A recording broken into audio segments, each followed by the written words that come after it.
لبیک اللہم لبیک لبیک اللہم لبیک۔ السلام علیکم ورحمۃ اللہ وبرکاتہ۔ الحمدللہ پوڈ کاسٹ ود استاذہ نگہت ہاشمی کے ساتھ ایک دفعہ پھر آپ کی خدمت میں حاضر ہیں۔ آپ جانتے ہیں جیسے کہ آج کل حج کی آمد ہے اور ہمارے پوڈ کاسٹ کا خصوصی سلسلہ بھی حج کے حوالے سے چل رہا ہے۔ حج ایک ایسی کہانی ہے جس میں ہمیں بڑے امپورٹنٹ کیریکٹرز نظر آتے ہیں اور ایک خوبصورت شخصیت کا تذکرہ جو آج میں چاہتی ہوں کہ ہم یہاں پر ضرور کریں، یہ حضرت ابراہیم کی اخلاص کی نشانی ہے۔ کس طرح اللہ تعالیٰ نے ان کو بہت سے مواقع پر موقع دیا کہ اللہ تعالیٰ کے لیے وہ اپنی فدائیت کا اظہار کر سکیں۔ تو حج بھی ایک ایسا ہی سفر ہے جس سے ہم تقویٰ بھی سیکھتے ہیں، اخلاص بھی سیکھتے ہیں اور بھی بہت کچھ سیکھتے ہیں۔ جیسا کہ آپ جانتے ہیں پہلی ایپیسوڈز میں بھی ہم مختلف موضوعات پر بات کر چکے۔ آج بھی انشاءاللہ استاذہ نگہت ہاشمی صاحبہ جو کہ ہماری خصوصی مہمان بھی ہیں اور الحمدللہ یہ پوڈ کاسٹ بھی انہی کے توسط سے ہے، تو ہم بہت کچھ حج کی ایک اور نوعیت کی چیزوں کو سیکھنے کی کوشش کر رہے ہیں۔ استاذہ، حج اخلاص سکھاتا ہے اور حضرت ابراہیم کی کہانی ہمیں بہت کچھ بتاتی ہے۔ ہم چاہتے ہیں کہ آپ آج اس پر روشنی ڈالیں۔ فیضا، زندگی کا بڑا اہم سوال ہے۔ اللہ تعالیٰ آپ کو جزائے خیر دے کہ آپ نے یہ سوال اٹھایا جو ساری انسانیت کی ضرورت ہے۔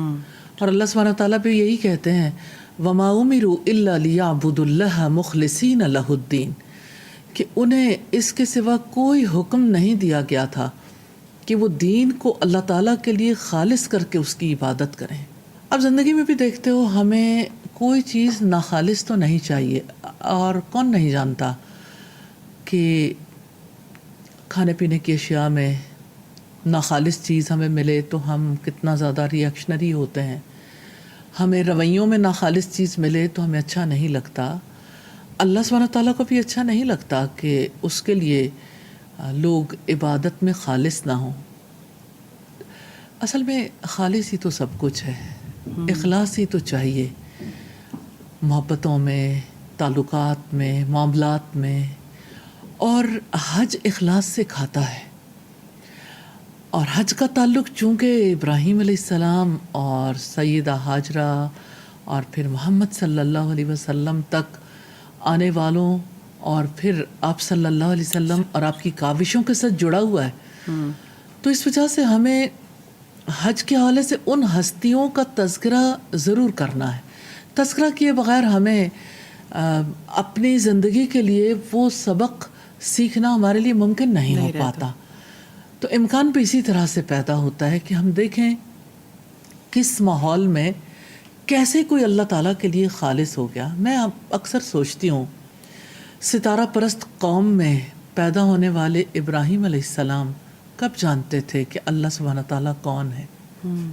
وہ کب جانتے تھے کہ اللہ تعالیٰ کے ساتھ کسی اور کو یعنی اس کے اختیارات کو تسلیم کرنا کیا معنی رکھتا ہے؟ اب دیکھیں ستارہ پرستی ہم کہتے ہیں تو ہمیں لگتا ہے کہ ہاں یہ کوئی یعنی اچھا نہیں ہے، فیل۔ لیکن اگر سٹارز کی بات کریں تو ہر بندہ یہ کہتا ہے میرا فلاں سٹار ہے، میرا فلاں سٹار ہے۔ تو ہمارے یہاں کوئی کم ستارہ پرستی تو نہیں ہے، اور ستاروں کے ساتھ یعنی اپنی تقدیر کے فیصلوں کو تلاش کرنا اور پھر اپنے یعنی زندگی کے راستوں کو اس اعتبار سے دیکھنا کتنی بڑی دنیا میں کامن ہے۔ آپ دیکھیں کہ ٹیکنالوجی کی ترقی ہو گئی، لوگ کہاں تک جا پہنچے۔ کوئی مانتا بھی نہیں ہے کہ یہ ستارہ پرستی، یہ تو صرف ایک نالج ہے جی، کہ جس سے ہم کچھ حال احوال پتہ کر لیتے ہیں، پرسنالٹی ٹائپس کو ڈیفائن کر لیتے ہیں۔ یہ بھی ایک مسکنسیپشن ہے جس کو دور کرنے کی ضرورت ہے۔ جی، آپ یہ دیکھیں نا، جیسے یعنی ہمارے ایک مسلمانوں کے یہاں بھی ہے اور پھر دنیا میں جہاں سائنسی ترقیاں بہت عروج پر ہیں وہاں پر بھی اس قسم کے مسکنسیپشنز کتنے عروج پر ہیں۔ تو دنیا کا آج بھی بہت بڑا پرابلم ہے کہ یعنی لوگ جو ہیں وہ اپنی تھاٹس میں اور اپنے دلی معاملات میں خالص نہیں ہیں، اس لیے کہ ان کا مائنڈ سیٹ کسی اور چیز سے تشکیل پایا ہے۔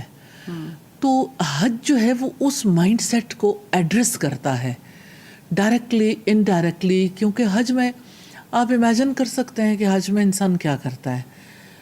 عام کپڑے استعمال کرنے کی بجائے مردوں نے ظاہر ہے کہ لباس چینج کرنا ہے، 2 سفید چادریں جس میں یہ سفر طے کرنا ہے، اور وہ لباس امن ہے.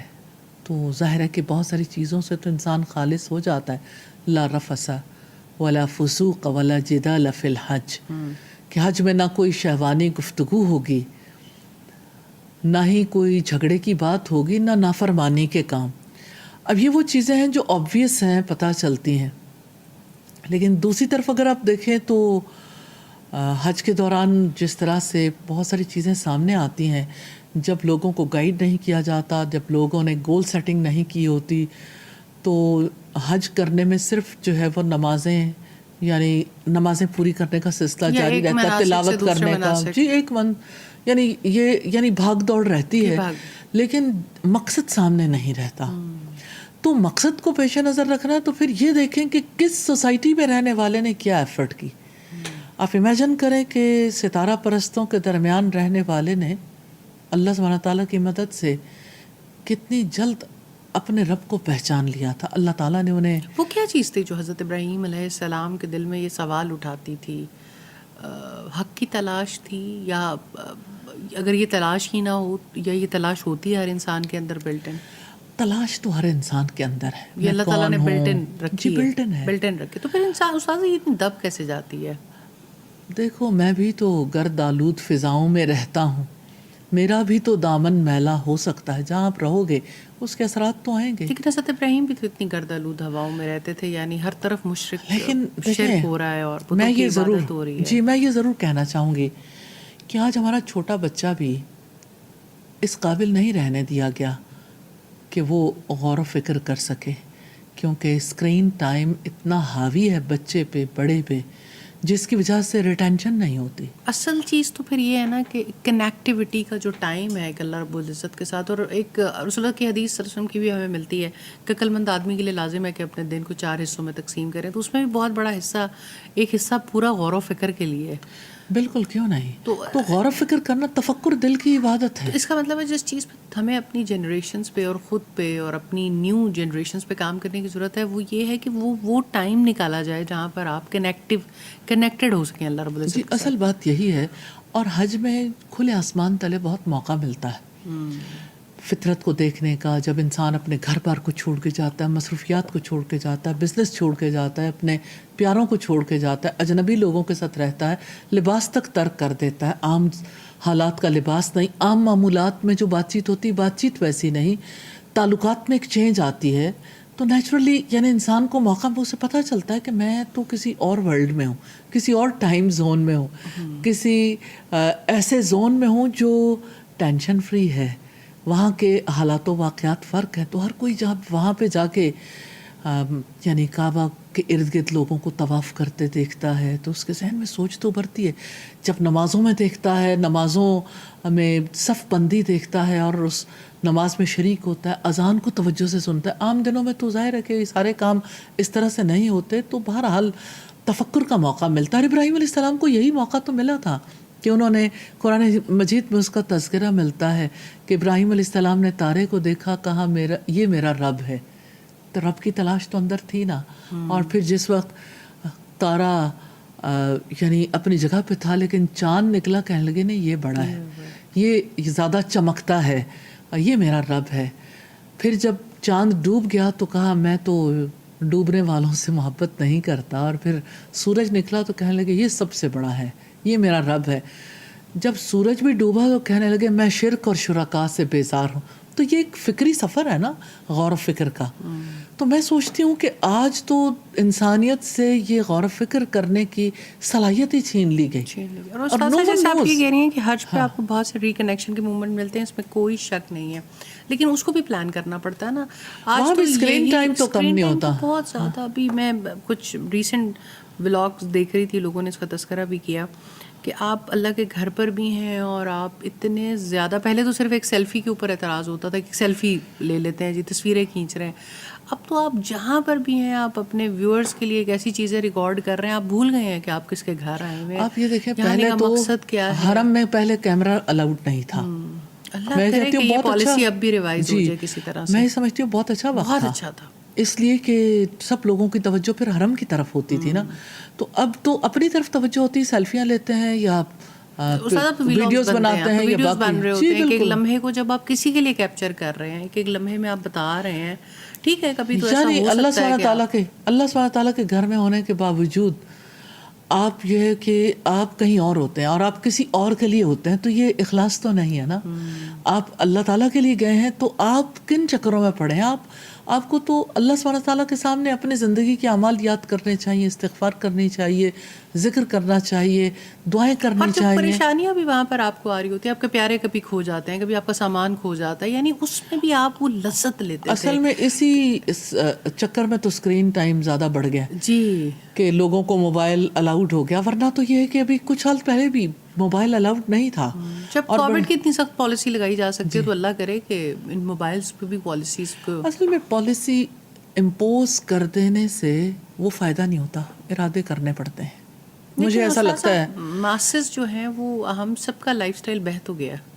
اب اس میں کوئی شک نہیں ہے، اور کچھ چیزیں ایسی ہیں جو آؤٹ آف کنٹرول ہو گئی. ہمارے لیے خود کے لیے اخلاص کے راستے بڑے مشکل ہو گئے ہیں. جی، اور پھر آپ یہ دیکھیں کہ حرم میں میوزک بجتا رہتا ہے مسلسل، کسی نہ کسی کی کوئی ٹون ایسی، کچھ نہ کچھ ایسا طواف کے دوران. اور ویڈیو استاذہ ہر بندہ اپنے گھر والوں کو ویڈیو پہ بات کر رہا ہوتا ہے، وہ یہ بھول جاتا ہے کہ مجھے دیکھنے والے باقی ساری دنیا مجھے دیکھ رہی ہے، وہ بھی ان کا بھی حج خراب ہو رہا ہے، ان کا بھی حج خراب کہ ان کی بھی توجہ بٹ رہی ہے. بالکل. تو اللہ سبحانہ تعالیٰ کے لیے حج کرنا کتنا ضروری ہے. اللہ سبحانہ تعالیٰ نے یہی تو کہا وَأَتِمُّ الْحَجَّ وَالْعُمْرَةَ لِلَّهِ، کہ حج اور عمرہ کو اللہ تعالیٰ کے لیے پورا کرو.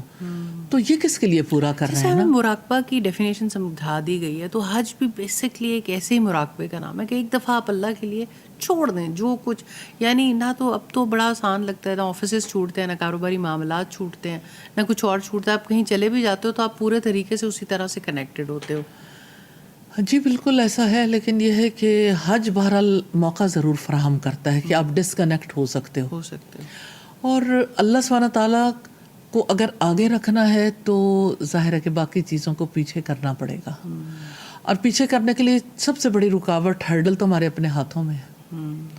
اور موبائل کی صورت میں جو چیزیں ہمارے یعنی عادت بن گئی نا زندگی کی، کنڈیشنڈ ہو گیا مائنڈ، لوگ اس کو چھوڑ نہیں سکتے، ترک نہیں کر سکتے، جس کی وجہ سے بہت زیادہ مشکل میں ہیں سارے لوگ.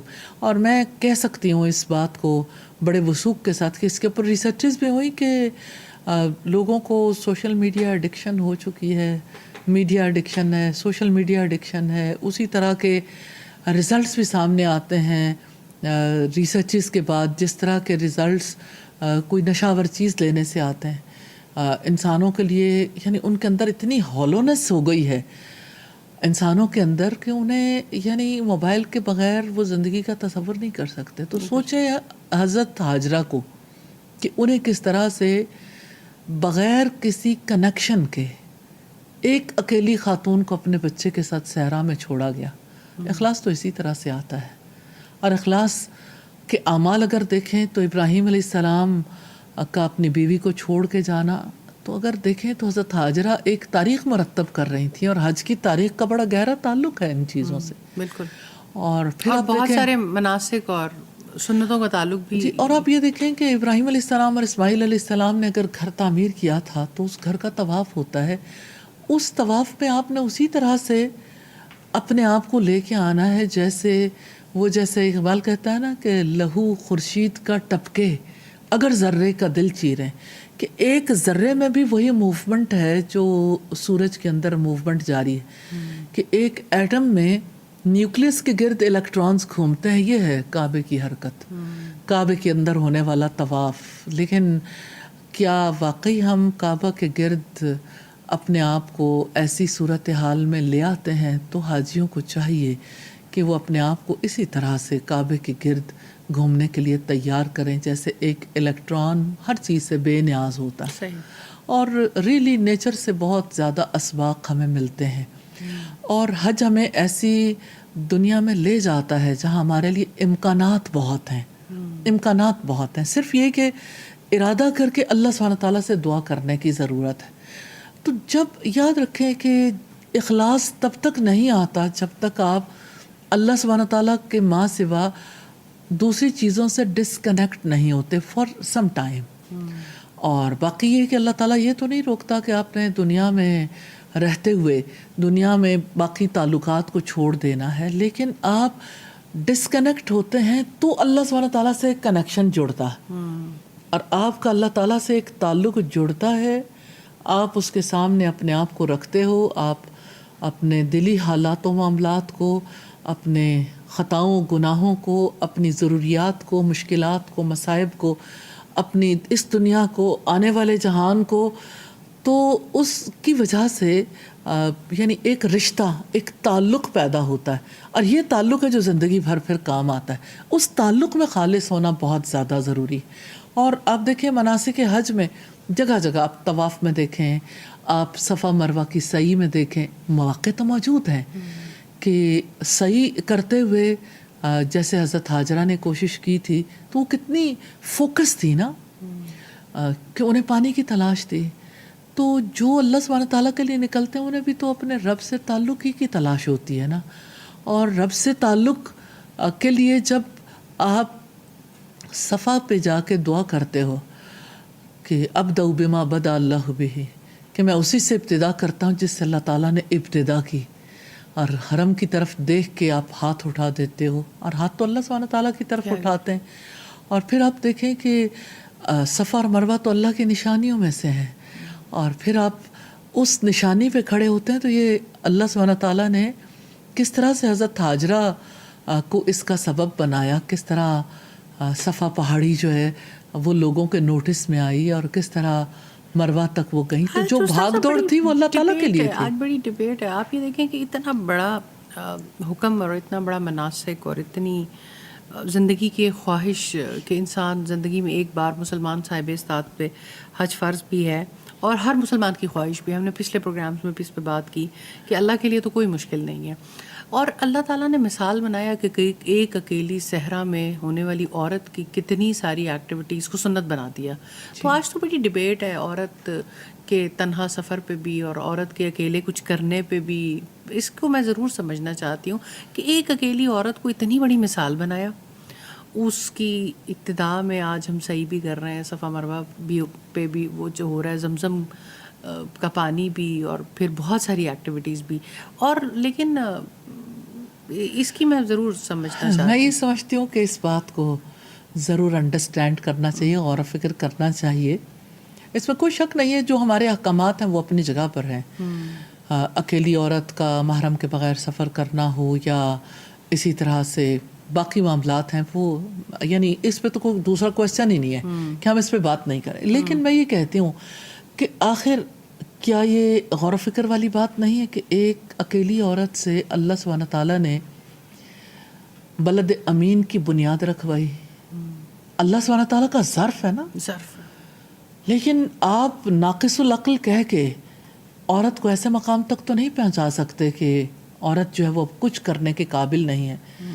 کہ عورت کے بارے میں جب میں جب مائنڈ ریڈ کرتی ہوں تو مجھے حیرت ہوتی ہے کہ عورت کے بارے میں یہ تصور آئے گا، اس کا نکاح ہوتا ہے، اس کے بچے پیدا ہوتے ہیں، وہ گھر میں کام کرتی ہے، اور پھر یہ ہے کہ اس کو وراثت ملے یا نہ ملے، اور بس اس کا رول ختم ہو جاتا ہے۔ یہ ہمارا عام مائنڈ سیٹ ہے۔ اس مائنڈ سیٹ کے ساتھ کوئی اس بات پہ غور و فکر کیوں کرے گا کہ حضرت حاجرہ نے کیا کیا تھا، حضرت مریم نے اور کیا کیا پھر تھا، حضرت مریم نے کیا حضرت کیا، عائشہ نے حضرت کیا کیا، آسیہ نے کیا کیا، اور حضرت خدیجہ نے کیا کیا، اور حضرت عائشہ نے کیا کام کیا۔ سر حج میں یہ سوچتے ہوئے اب تو میرے ذہن میں یہ سوچ بہت زیادہ ابھرتی ہے، جس کے لیے میں نے آپ سے سوال بھی پوچھا کہ حضرت حاجرہ کو اس حال میں تنہا اللہ تعالیٰ نے اتنا بڑا ان سے کام لینا تھا۔ دیکھیں اللہ سبحانہ تعالیٰ کی حکمت اور اللہ سبحانہ تعالیٰ کی طرف سے جو ایک بنیادی کام پوری دنیا کے لیے ایک نشانی بنانی تھی، اپنا گھر، تو اس میں بہت بڑا میسج ہے کہ اللہ سبحانہ تعالیٰ نے اس سرزمین کو سب سے پہلے ایک عورت سے آباد کروایا جس کی گود میں ننھا بچہ ہے۔ ریلی آباد کاری تو اسی طرح سے اور اسی طرح کی پیرنٹنگ سے ہوتی ہے۔ تو جو ہے نا ماں، وہ روٹ ہے، اور روٹ کو کہتے ہیں عربی زبان میں جڑ۔ تو سوسائٹی کی جڑ جو ہے نا، جڑ بنیاد وہ عورت ہے۔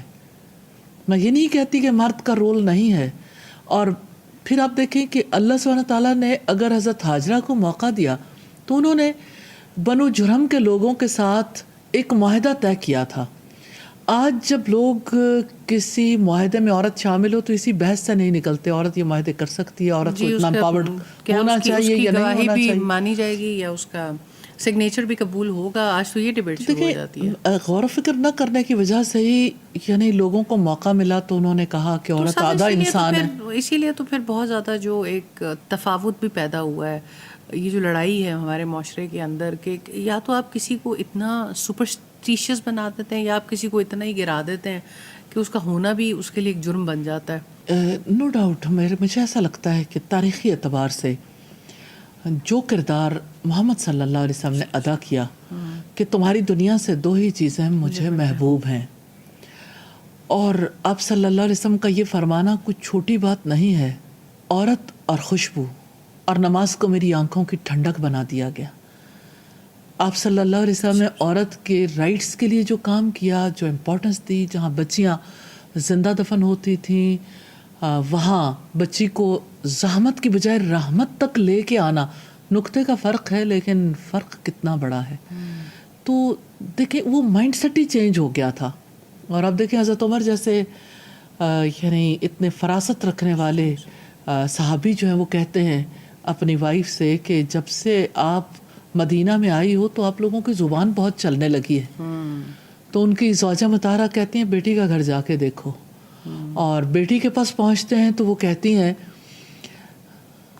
باپ کے سوال کرنے پر کہ یہ تو ہمارا آپس کا معاملہ ہے. تو یہ معاملات بھی ظاہر توجہ طلب ہیں, لیکن اصل بات یہ ہے کہ حج کی عبادت جو ہے اخلاص کے لیے ہے, اور یہ ساری وہ چیزیں ہیں جو حج پہ جانے والے ایکسپیرینس کرتے ہیں کہ اسلام کتنا سچا دین ہے. مرد کو بھی وہی مواقع حاصل ہیں, خاتون کو بھی, اور اگر خواتین کے حوالے سے یہ ہے کہ محرم کی شرط ہے تو وہ اس کی ہیلپ کے لیے ہے, حکمت ہے اس میں, اور اس میں بڑی حکمت ہے. اور اس کو کوئی بھی یعنی جتنے لوگ بھی چیلنج کرنا چاہیں بہرحال اس سے انکار اور اس سے مفر ممکن نہیں ہے. تو اب یہ ہے کہ اس کے اوپر بہت زیادہ ڈیبیٹ ہو سکتی ہے کہ سعودی گورنمنٹ نے اجازت دے دی یا نہیں دی یا جو بھی سلسلہ ہے, لیکن میں تو اللہ سبحانہ تعالیٰ نے جو اپنے نبی کی زبان سے کہلوایا اور جس کو پریکٹس کروایا اس کو اس لیے سامنے رکھ رہی ہوں کہ یعنی اس میں اگر آپ تسلیم کر لیں کہ حکمت ہے تو آپ کو اخلاص پر غور و فکر کرنے کا موقع مل جائے گا, ورنہ تو دماغ اسی باتوں میں ہی الجھا رہتا ہے. تو حج اخلاص کا بہت بڑا ذریعہ ہے, کیونکہ انسان کو اپنی خواہشات ترک کرنی پڑتی ہیں, انسان کو اپنی ضروریات ترک کرنی پڑتی ہیں, اپنا کمفرٹ قربان کرنا پڑتا ہے. انسان کو حج پہ جانے کی وجہ سے پھر کس طرح مناسک حج جو ہے اس کی وجہ سے ہمیں یعنی کتنا نفع ہوتا ہے. جس وقت آپ کسی خیمے میں جا کے ٹھہرتے ہیں منی میں, پھر جب عرفات میں جاتے ہیں اور وقوف عرفہ کے وقت تو بالکل یعنی پیک پہ چلی جاتی ہے بات, اور مزدلفہ کی رات میں جب آپ ننگے آسمان تلے سوتے ہیں, کتنے ہی لوگ ہیں جنہوں نے زندگی میں یہ ایکسپیرینس نہیں کیا ہوتا کہ کہیں آؤٹ سائڈ اس طرح سے پبلک اسپاٹ پہ کسی یعنی آپ سوچ لیں کہ فٹ پاتھ پہ یا یعنی باہر ننگے آسمان تلے سونا کسی ایسے شخص کے لیے تو عجیب نہیں ہے جس کو اللہ سبحانہ تعالیٰ نے دولت سے محروم کر رکھا ہے. غربت کے ساتھ تو یا افلاس کے ساتھ تو ایسی چیزیں لوگ ایکسپیرینس کرتے ہیں, لیکن ہر طرح کے کمفرٹ رکھنے والے کو بھی ایکسپیرینس کرنی ہے تو انسان اللہ سبحانہ تعالیٰ کے لیے برداشت کرتا ہے نا. اور پھر آپ جمرات کی رمی کرتے ہیں اور کنکر مارتے ہیں تو اس وقت بھی اگر آپ دیکھیں وہ بھاگ دوڑ ہے, قربانی ہے, تو اللہ کے لیے اخلاص ہے. قربانی تو بذات خود ایسا عمل ہے جو بہت زیادہ اخلاص سکھاتا ہے, کیونکہ اللہ سبحانہ تعالیٰ کہتے ہیں کہ نہ تو اللہ تعالیٰ کو تمہارا ذبح کیا ہوا گوشت پہنچتا ہے نہ لہو, اسے تو دلوں کا تقویٰ پہنچتا ہے. اور اللہ تعالیٰ تو تمہاری صورتوں اور تمہارے جسموں کو نہیں دیکھتا, تمہارے دلوں کو دیکھتا ہے. تو یہ چیزیں ایسی ہیں جس کی وجہ سے ہمیں پتہ چلتا ہے کہ حاجی کے پاس مواقع بہت ہیں. اور اس پورے 5-6 دن کا جو خاص حج کے دن ہے, ان دنوں میں انسان کو بڑی تیزی کے ساتھ اس کا مائنڈ سیٹ چینج ہوتا ہے, اور قبولیت کا سلسلہ انسان کو پتہ چل جاتا ہے جس وقت اسے موقع ملتا ہے حج سے واپسی پر کہ وہ چیزیں ابھی بھی ذہن پہ اثر انداز ہیں یا نہیں، لیکن عام طور پر جب لوگ اس بارے میں غور و فکر نہیں کرتے تو ایئرپورٹ پہ ہی صورتحال تبدیل ہو جاتی ہے. تو حج بذات خود ایک کوئی دنیا سے کٹی ہوئی عبادت نہیں ہے، یہ زندگی کے لیے ہے. اور زندگی میں جو اعمال آپ کو کرنے چاہیے وہ اعمال انسان حج سے سیکھتا ہے، جیسے اخلاص ہے، توکل ہے، جیسے صبر ہے، جیسے شکر ہے. تو انشاءاللہ ہم ان نشستوں میں اس کے پر بات کرتے رہیں گے. جزاک اللہ خیر استاذہ، بہت ہی فائدہ مند گفتگو تھی آپ کی. اور انشاءاللہ وہ لوگ جو اس وقت حج پر موجود ہیں اور وہ جو انشاءاللہ اگلے سالوں میں جائیں گے اور اللہ تعالیٰ انہیں توفیق دیں گے تو ان کے لیے بھی نفع مند ثابت ہوگی. حج اخلاص کا سفر ہے اور مطلوب بھی یہی ہے کہ انسان اپنے رب کے لیے خالص ہو جائے، اور خالص ہونے کا یہی مطلب ہے کہ اس کا کھوٹ اس سے الگ ہو جائے.